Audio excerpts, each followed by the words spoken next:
All right, you ready? So in the holidays, do you have a strategy? Like, what's your strategy? Like for some of us, I just want to go as unconscious as I can go and see if I can just make it through the next 30 days. I mean, what's your strategy?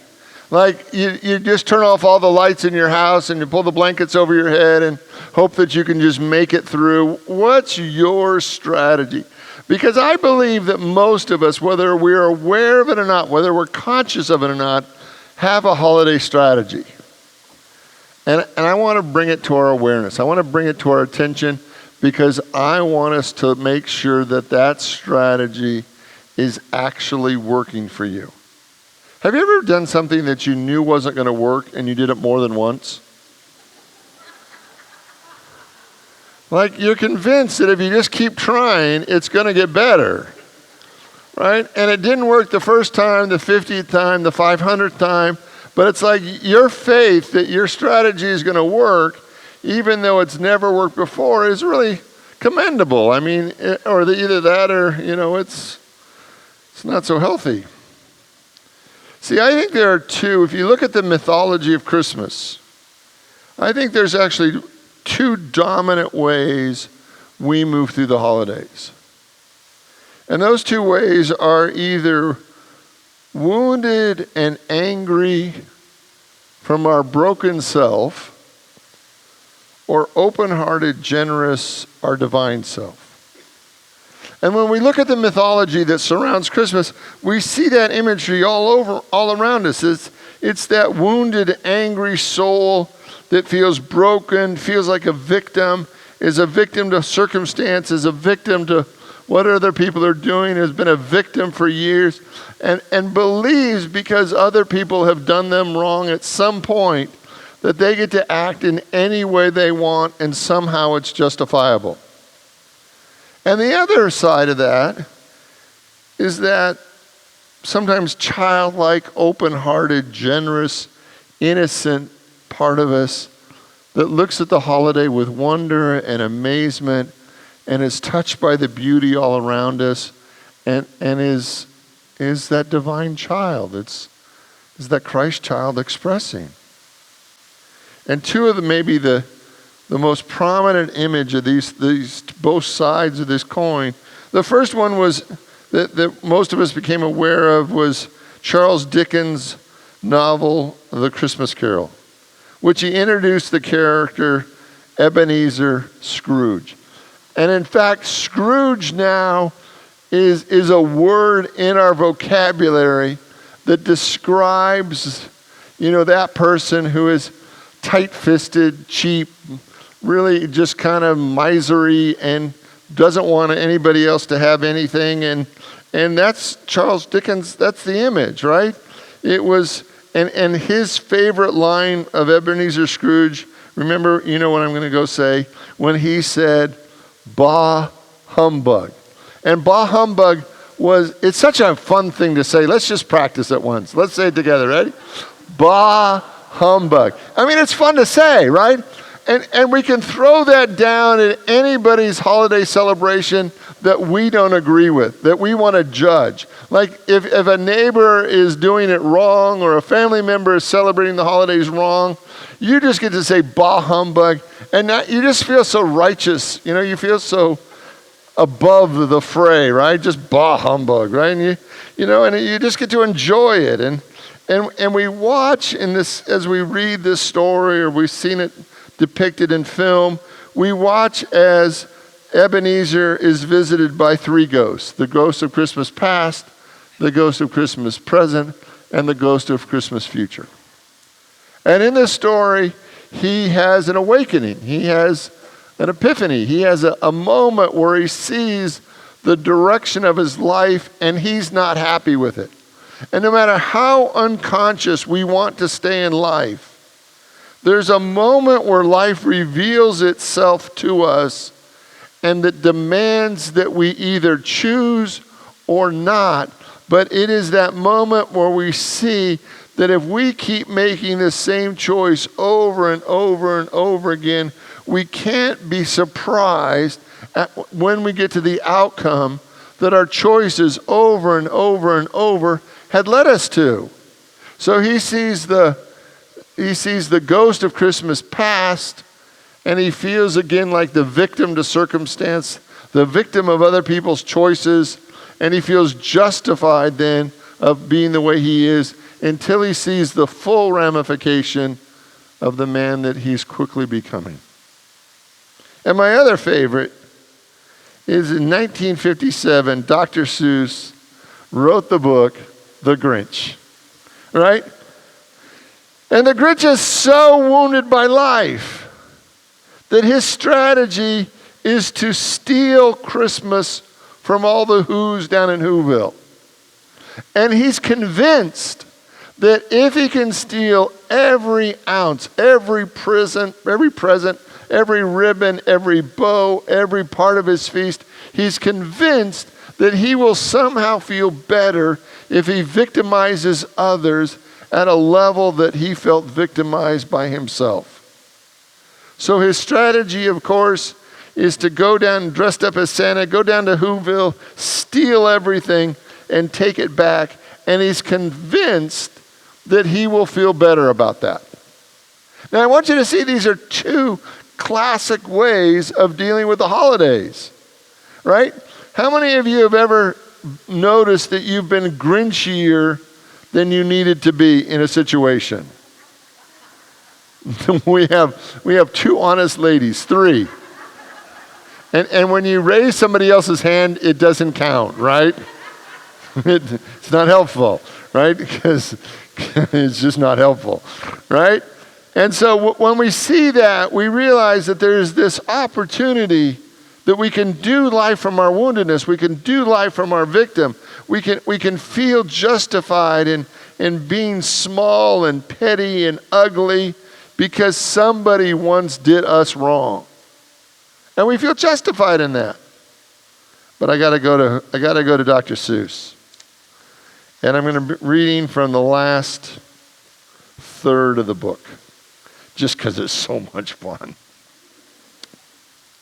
So this is the point where he's already stolen everything. 3,000 feet up the side of Mount Crumpet, he rode with his load to the tip top to dump it. Pooh-pooh to the Who's, he was grimacingly humming. They're finding out now that no Christmas is coming. They're just waking up. I know what they'll do. Their mouths will hang open for a minute or two. Then the Who's down in Whoville will cry aloud, boo-hoo. That's a noise, grinned the Grinch, that I simply must hear. So he paused, and the Grinch put his hand to his ear. And he did hear a sound rising up over the snow. It started out low, it started to grow, but the sound wasn't sad. Why, this sound sounded merry. Could it be so? But it was merry, very. He stared down at Whoville. The Grinch popped his eyes open, and he shook. What he saw was shocking surprise. For every Who down in Whoville, the tall and the small, was singing without any presents at all. He hadn't stopped Christmas from coming. It came. Somehow or the other, it just came the same. And the Grinch, with his Grinch feet and ice cold in the snow, stood puzzling and puzzling. How could it be so? It came without ribbons. It came without tags. It came without packages, boxes, or bags. He puzzled for 3 hours till his puzzler was sore. Then the Grinch thought of something he hadn't thought from before. Maybe Christmas, he thought, doesn't come from a store.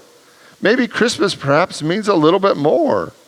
And what happened then? Well, in Whoville they say that the Grinch's small heart grew 3 sizes that day. And the minute his heart hadn't felt quite so tight, he whizzed with his load through the bright morning light. He brought back the toys, he brought back the food for the feast, and he himself, the Grinch, carved the roast beast. See, the dilemma today, and I think every day, but especially during the holidays, is that we feel all these sense of obligation. Like how it's supposed to go, how it's supposed to look, and how everything is supposed to happen, and it's supposed to be just so. And yet, when it doesn't go just so, we often feel like a victim to circumstances. And our cranky self comes out to express our displeasure. And yet all the while, our divine self is there reminding us that no matter how it goes, there's something greater going on. Reading from Matthew 19:14.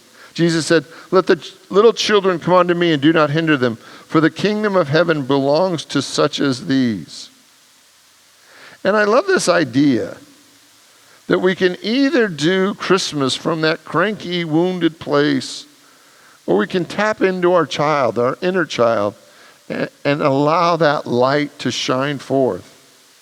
You know, the whole idea of the inner child was created originally by a psychologist, a spiritual teacher, a mystic named George Gurdjieff. And he was Armenian, born in Russia, and he taught this, that human beings do not possess a unified consciousness, but thus they live in a state of hypnotic waking sleep. But it was possible to awaken to higher levels of consciousness and achieve the full human potential. He described his method as, he called it the work. And the whole idea of working on oneself originates from his original work that started in the late 1800s. He often called his work the fourth way. And then one of his students, Peter Ospinsky, met Gurdjieff in Moscow in 1915. He was also Russian. And he began to teach the Gurdjieff process. He began to teach it throughout England and the United States, and he did it for 25 years. Excuse me. And then his student, another doctor, Maurice Nicole, was a Scottish neurologist, and he came upon this process called the fourth way. And he wrote the commentaries on Gurdjieff and Ospinsky, and from the early 40s all the way through the 50s, he was the voice for this process. And the reason that I want to share this tonight, which I think these three gentlemen are amazing, but they actually created the whole understanding that has been kind of stretched into the whole inner child movement.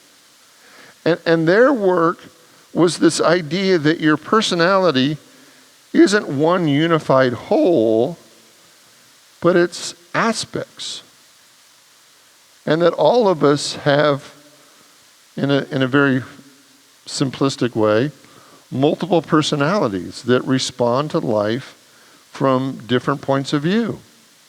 And that as we move into the holidays, we can either respond out of our wounded self, of our wounded child, or our wounded adult, or our wounded self, or we can respond to life from our enlightened self. And that's what I really want you to see tonight, is that of all the different aspects of you, you actually get to choose how you respond in every moment. Now, sometimes we just don't want to be responsible for that. We just want to respond in any way we want to respond, and we don't really care how anybody else reacts to it or how it impacts anybody else. We just want to respond from our wounded self and to the whole world. Good luck, God bless you. It's my God-given right to be as miserable as I want to be, and I'm just going to show up and be miserable. And we have that right? Because we have free will, we have a right to be as cranky as we need to be. But what if this holiday season, what if this holy time, we choose to meet this holy season from the holiest place within us? That we choose to not respond from life from our wounded selves, but to respond to life from the highest and the best that's within us. And you sometimes think it would be easier in a time of the year where there's less going on and there's less busyness and less demand and less financial stuff and less people stuff and less stuff. And if we could just do it in the quiet months, but I really haven't ever found those quiet months because they all seem to just be getting busier and busier and busier. So my case tonight is I want you to think about for the next 30 days, you're going to show up from your holiest point, from your divine self. And you're going to notice when you're acting in a way that's not really becoming a child of God. Can everybody see the times when you're responding to life from something that really isn't very attractive to you or to anybody else? Well, now we're up to 6. Okay, great. Well, we're moving in the right direction, right? And so what we're going to do, what we're going to play with this idea is that you have many, many aspects of you. The way I sometimes say is I want you to be conscious on who's driving your bus. And in your bus, there are many sub-personalities who from time to time want to take the wheel. And when a less than attractive part of you is driving, it's not always helpful for all of us.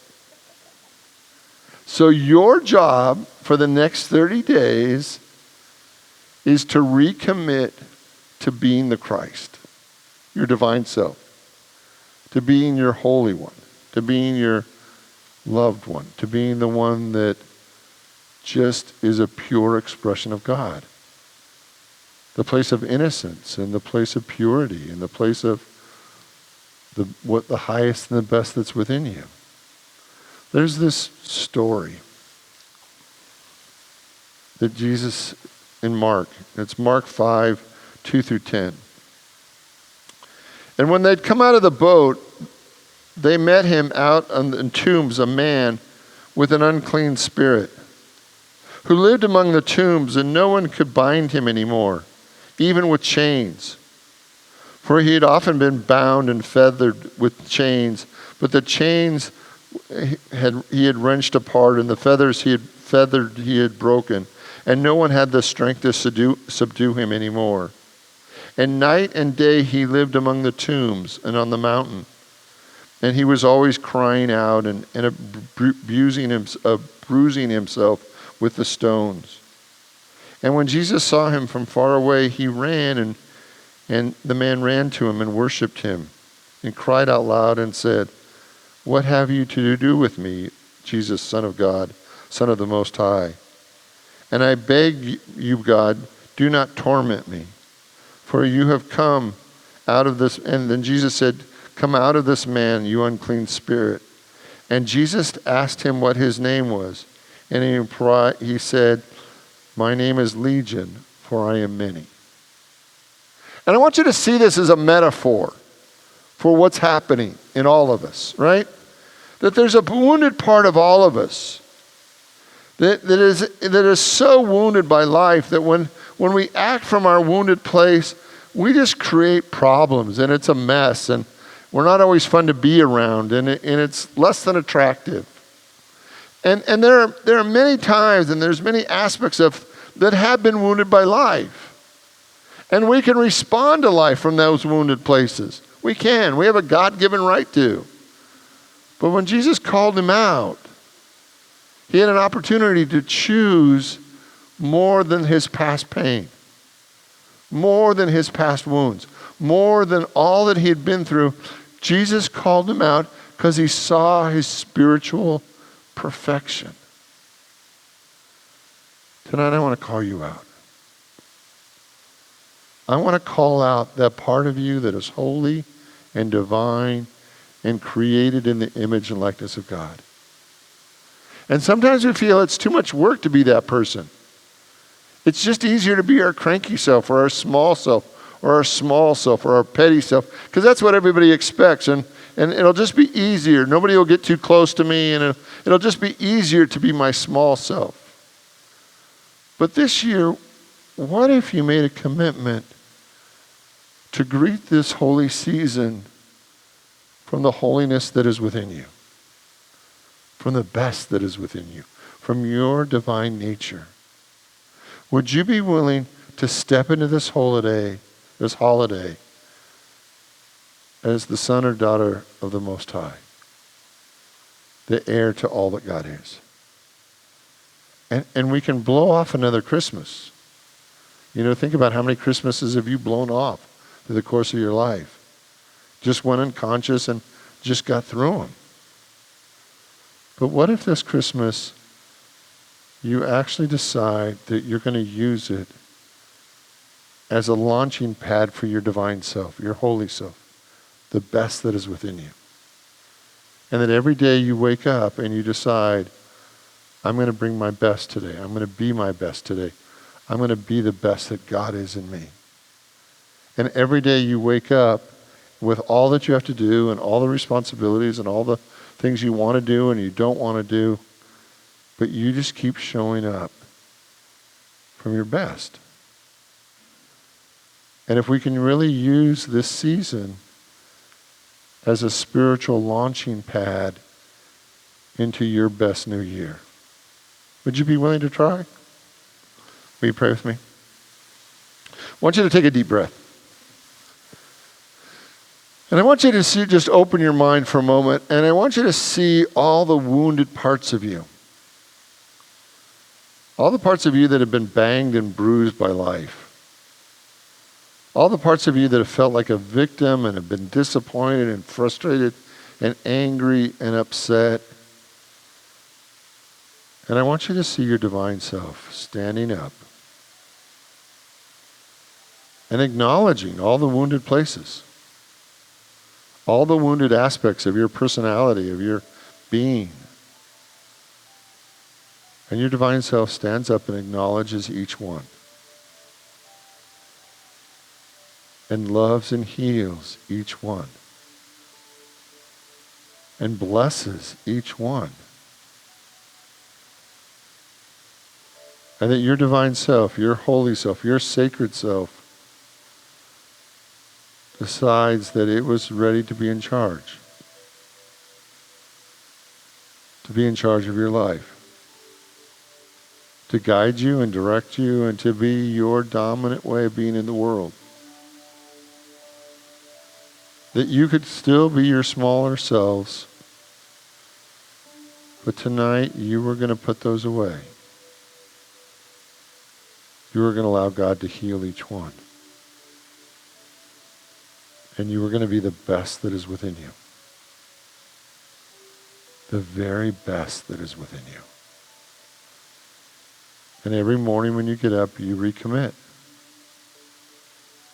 And every night before you go to bed, you give thanks for the power of God within you. For you are more than your smallness. You are more than your past. You are your divine nature. You were created in the image and likeness of God. So tonight we give thanks. And we allow every part of us to be healed. We allow all the smallness to be lifted higher. And we do it all for the glory of God. So in the name and through the power of the living Christ, we give thanks. And so it is. Amen.